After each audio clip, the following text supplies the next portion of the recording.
Welcome to another episode of First Past the Post podcast. I'm with my co-host Liam again tonight. Liam, how are you, mate? I'm good, mate. How are you? Yeah, all good. And just want to say, first of all, we done an episode with Hammer Hansen the other day. And if anyone hasn't checked it out yet, it'd be much appreciated if you go and check it out on our YouTube and our Spotify. It was another good guest we had on, wasn't it? Yeah, mate. Brilliant episode. I really enjoyed it. And yeah, if you haven't given it a listen already, make sure you go and do it. Yeah, and we have another very special guest on in a couple of weeks' time. We did announce it on our socials, but if you haven't seen it already, Liam, would you like to tell everyone who it is? Yeah, mate. We're going to be joined by Oisin Murphy on the podcast in a couple of weeks. Can't wait. We're absolutely buzzing for it. So yeah, thanks to him for agreeing to do the episode with us, and can't wait to bring it to you guys. Yeah, it should be some episode, and what a guest to have on, the three-time champ. And yeah, before we get going in this episode, obviously it's been a few weeks since we've done an episode, just the two of us, previewing the racing ahead for the weekend, and a few talking points just before we do that. But just very quickly, we're going to go through our last tipping competition that we have between the two of us, and just to remind everyone, or any new listeners that have tuned in recently, the rules are that we each go through every race on a meeting on the weekend. We both pick out a horse each, and the way we do it, if it comes third, you get 1 point. If it comes second, you get 2 points, and if it wins the race, you get 3 points. We both pick out a nap for the weekend as well, and if that wins, you get 5 points. So just very quickly, we'll go through our last round between the two of us. Liam, 0 points for Magistrato, 0 points for Another Venture, Third Time Lucky, 3 points. Cool Cody, 0 points. Dragon Bone, 0 points. Mackleduff, 1 point. And Bonte, 3 points. Just quickly go through mine as well. I had Magistrato as well, so that was 0 points. Manila Encore, 0 points. Third Time Lucky I had as well, who won 3 points. Midnight Shadow won 3 points. Sporting John won 3 points. Mackleduff 1 point, and Lady Excalibur 0 points. And my nap also came in that weekend as well. So I had a pretty decent week, which means I have scraped the lead now by a few points, and I am now winning 68-65. Yeah, mate, you just scraped in front of me, but I'm coming back. Don't you worry. Hopefully, get a few winners this weekend. Yeah, and obviously this weekend it's another Cheltenham meeting. But before we get talking about that and giving our picks and our naps for the weekend ahead, there's just a few things we want to go over, isn't there? Starting with Jonbon, who obviously impressed on his hurdling debut, and you were there to see it, weren't you, mate? Yeah, mate, I was there. Actually see him in the paddock, and I thought he looked a bit nervous at first, but yeah, when he came round a few more times, he did look a bit better. And as soon as he started running and he pinged the first few hurdles, you could just tell he had that bit of star quality about him, and he's gone into favourite for the Supreme now at Cheltenham, and well, on that performance, he'll be there or thereabouts for sure. Like you say, he's been cut short 3-1 for the Supreme. I mean, he could well be shorter on the day when it comes to it. But I mean, will you be backing him now, or do you want to, will you be waiting on the day next year? I'm not too sure if I'll be backing him, to be honest. I do like a few other horses in the market, but yeah, I mean, the price he was before he even went over hurdles, I thought was ridiculous that the bookies were offering. But now obviously we've seen he can do it.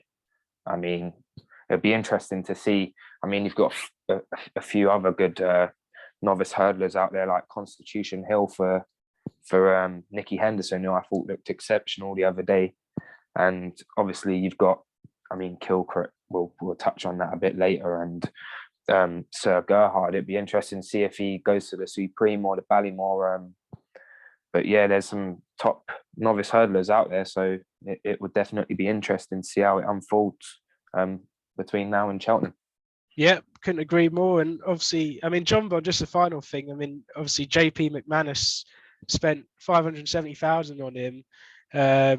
You know, brother to Duvan. I mean, the 5-year-old, he does. It is an exciting prospect, isn't he, Jonbon? I mean, you can't not get excited by him, and obviously his performance, you know, on debut hurdling, he did look very impressive. So, yeah, I mean, I'm definitely in the Jonbon camp, I think, for the Supreme, but we'll see what happens from now till then. Yeah.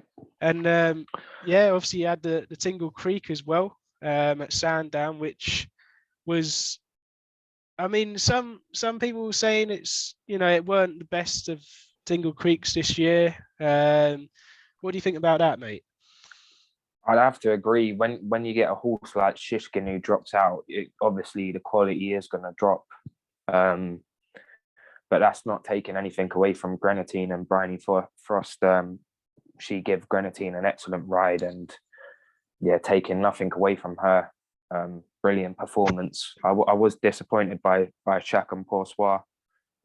Yet again, came over to England and failed to impress. I don't really know what went wrong, but yeah, I mean, you had a few people saying about Shishkin, Chacun, and I think that's answered a few questions for sure.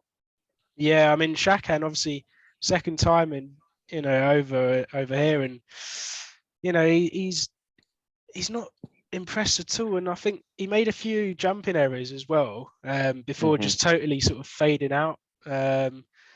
And I mean, I don't know what it is. I mean, do you give him another go over here, like next time round, or what? I mean, he just seems to be, you know, over in Ireland. He looks a real prospect, but I'm not sure what it is. Is it the course? Is it, you know, I'm not sure, because obviously Cheltenham saying about, you know, the hill, and he weren't going to go well on that, and obviously he didn't. But I'm not sure. It's definitely, you can't deny he is a top horse, good, definitely, you know, quality horse. But I mean, if you carry on like this and still don't end up doing it over here, then there's got to be questions asked, I think. Yeah, I agree. I'm not quite sure what they're going to do with him, but be interesting to see. I think they should definitely have him over in Ireland for his next few runs anyway, before deciding if they want to take him to Cheltenham or what they want to do with him. Yeah, just a final thing on Grenadine as well. On the Friday, he was 5-1 and then drifted to 12-1, and before the off and went and won. So just goes to show, doesn't it? I mean, I think the support was obviously there for Chacun, but Chacun and Pour Soi ended up finishing last. And like you say at the beginning, Bryony was a great ride, and Grenadine jumped really well, and you know, went on to achieve the Tingle Creek this year. Yeah, congratulations to her. Great ride. And yeah, and another surprising story, probably much more of a surprising story. This was Kilcruit, you know, beaten at 1-14 on. I mean, have you ever seen that, mate? Have you ever seen that? I said to you, didn't I? I thought it was a bonkers price in first place. The horse had never seen a hurdle on the race course, and I mean, what did it open up at? I think it was 7-2 on. Yeah, and went all the way out to 14-1 on. It was bonkers, mate. I couldn't get my head around it. I think every other horse in the race you could have had an each way bet on, and made profit off of it. It was well, definitely wasn't priced up correctly. I thought he looked very slow. He looks, watching it, he looks like he weren't enjoying it at all. Yeah, right. I don't know where they go. I mean, I don't think he's quick enough to win a Supreme. So I think they're going to have to think again about their plans, because I think he was the horse Willie was going to send to the Supreme, but it'd be interesting to see what he does now. Yeah, it's like you say, if you think about it, the price he went off, it is absolutely outrageous. If, you know, not seen a hurdle before, and he's going off at that price. Yeah, can't get my head around it. So yeah, and obviously we had Allaho winning as well, where in the race you had Envoi Allen, who was quite disappointing, I'd say. And obviously, Envoi is, what a horse he's been over the last few years. But I mean, you love Envoi, don't you? And but I think after this performance, I would be asking a few question marks about whether he is actually as good as what people make out. I think questions do have to be asked. I mean, I love him, mate. He'll always be a top horse to me. But you see people saying since he's left Gordon Elliott, he's not been the same. And obviously, he did have a little a niggle, but supposedly got over that, and obviously won the Grade 2 at Down Royal, and looked impressive there, albeit against not much top opposition. Well, that was that was the problem. I think coming back on that comeback performance, he didn't beat anything really. Yeah, I'd have to agree, but he just didn't look like he was enjoying it. I don't know where they go now. I really don't. I did see the other day, apparently, I can't remember where, but he might be coming up against an Ergamine, which, wow. I mean, you don't want that after a performance like that, do you? And he looks a real, real top horse. He does. Yeah.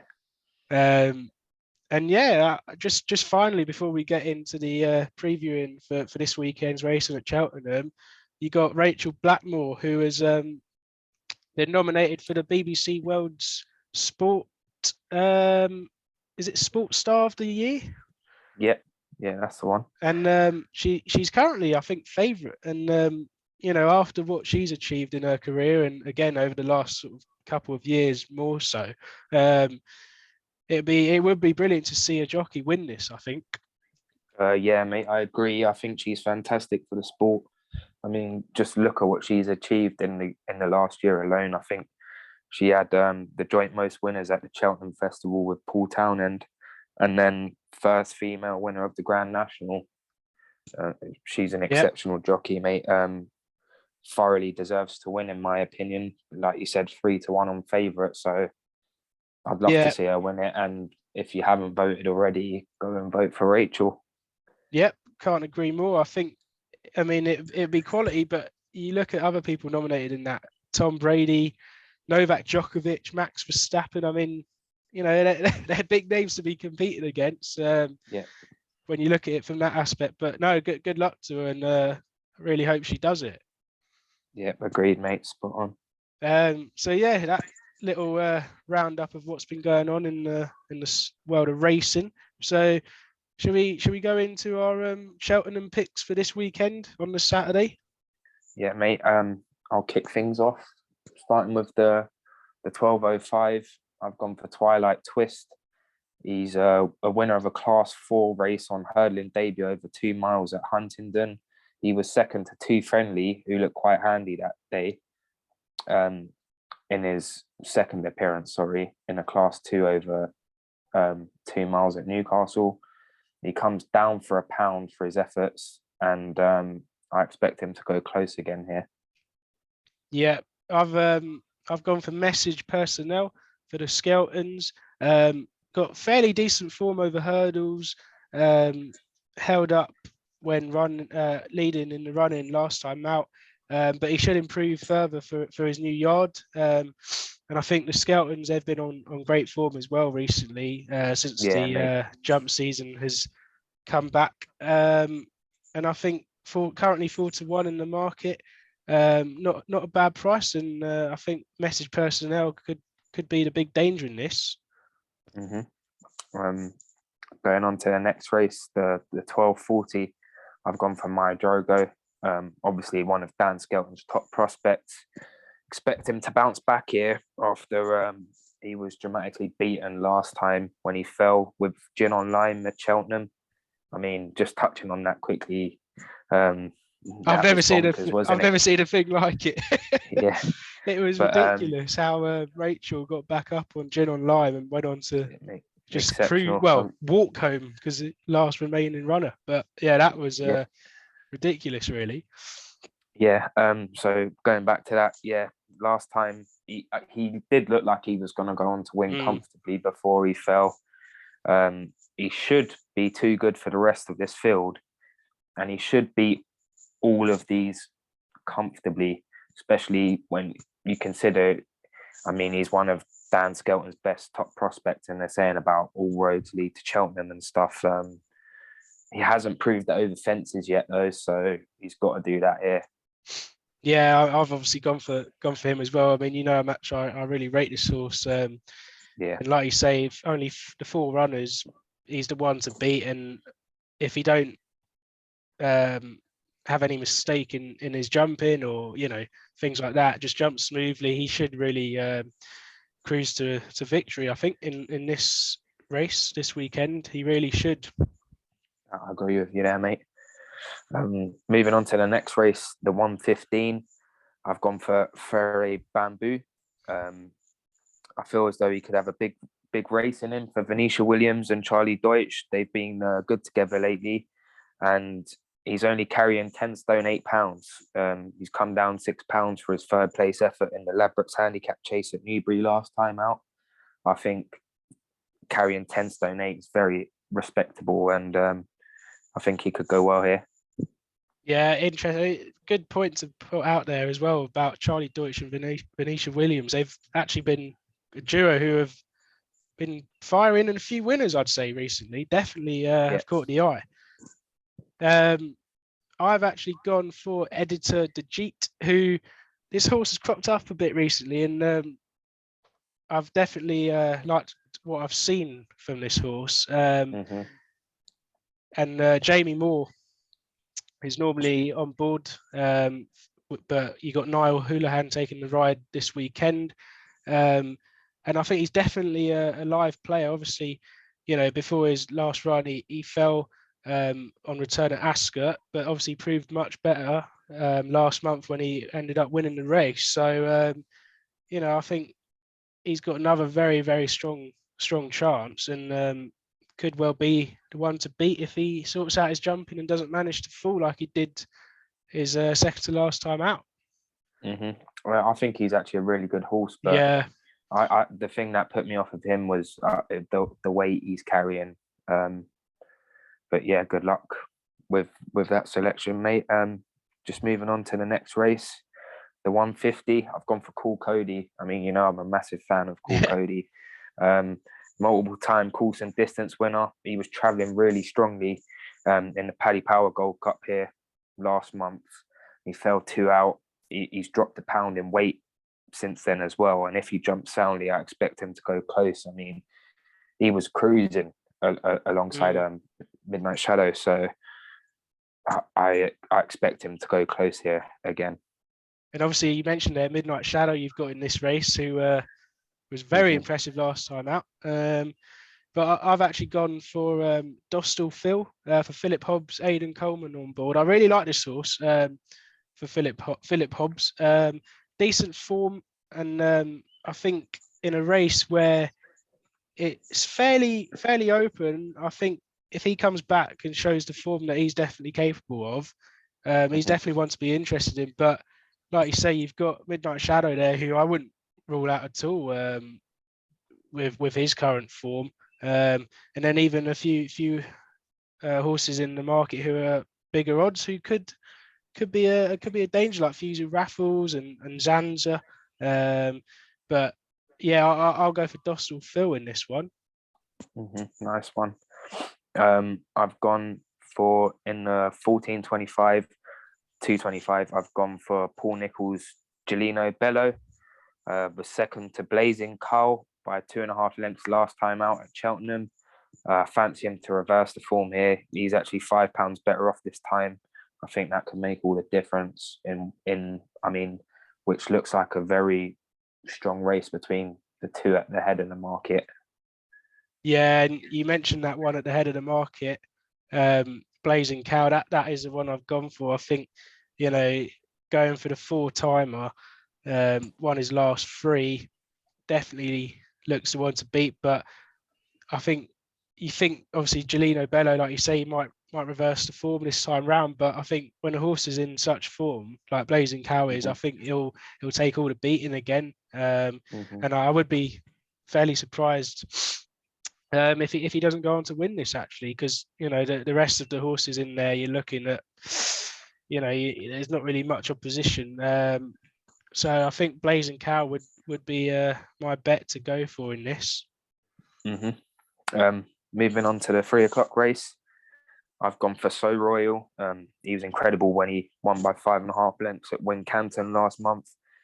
He followed that up with a third in the fighting 5th, only a length and a half behind Epatante and Not So Sleepy, who was obviously dead heat winners. He's got course and distance form. I think he'll relish the current going as well. So he's my pick. And I actually think if you're having a bet, then he's great value at 3-1 as well, to be honest. Yeah, I couldn't agree more, mate. I've gone for So Royal as well.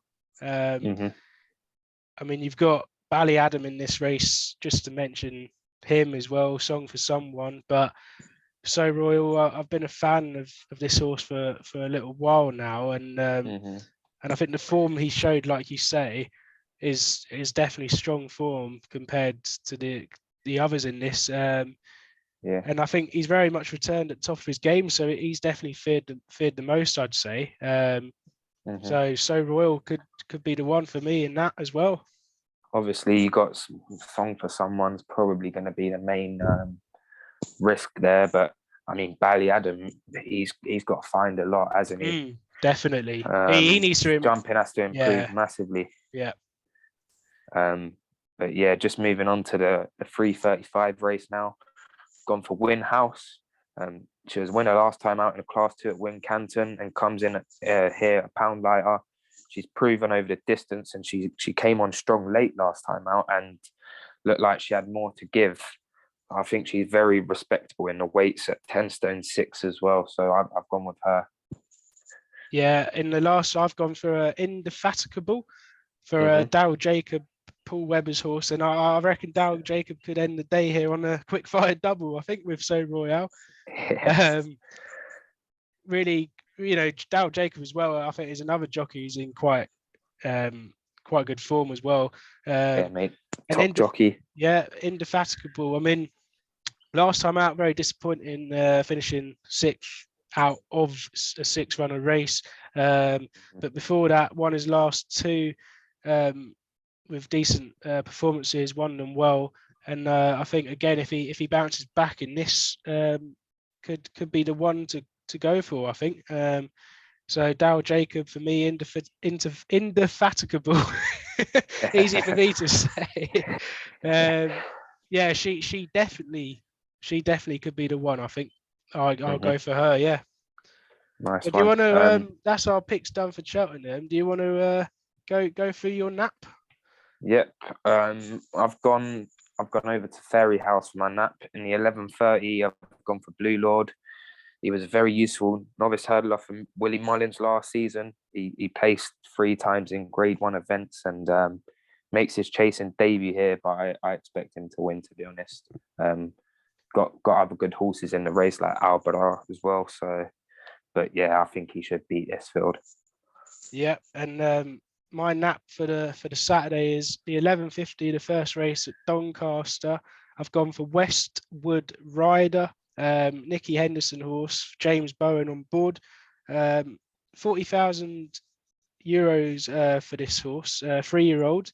Flemingsworth Gelding failed to land the odds, but offered plenty when runner-up in a bumper at Huntington in May. And I think, coming to hurdling now, there could be a lot more to come. And Nicky Henderson horse, after that first run out, going hurdling, I think there's a lot more to come as well. So Westwood Rider in 11:50 at Doncaster for me. Nice one. Lovely stuff. So yeah, if anyone listening has any bets this weekend, good luck to you all, and hopefully I can extend my lead lead at the top of our little league, mate. Yeah, let's hope not. I think you need your nap to come in as well this weekend. Yeah, big time. I haven't had a nap winner in a while, so it would be nice. So yeah, hope everyone enjoyed listening to our second Cheltenham preview for this weekend's racing on the Saturday. And yeah, I think we're going to hopefully have one more episode out before we get Oisin Murphy on. So we look forward should to have that. one out next week, hopefully. That's the plan anyway. So Yep, and then look forward to having Oisin Murphy on the week after that, I think. So can't wait. And thank you everyone for listening again. And if you want to follow us on Twitter at FPTP Podcast, subscribe to our YouTube channel, First Past the Post Podcast. Also on Instagram as well at First Past the Post Pod, where you'll see it on our Twitter and Instagram as well to our Spotify link. So yeah, nothing else to go over, is there, mate? No, mate. Thank you everyone for listening, and hope you enjoyed. Yeah, thank you everyone, and see you next week.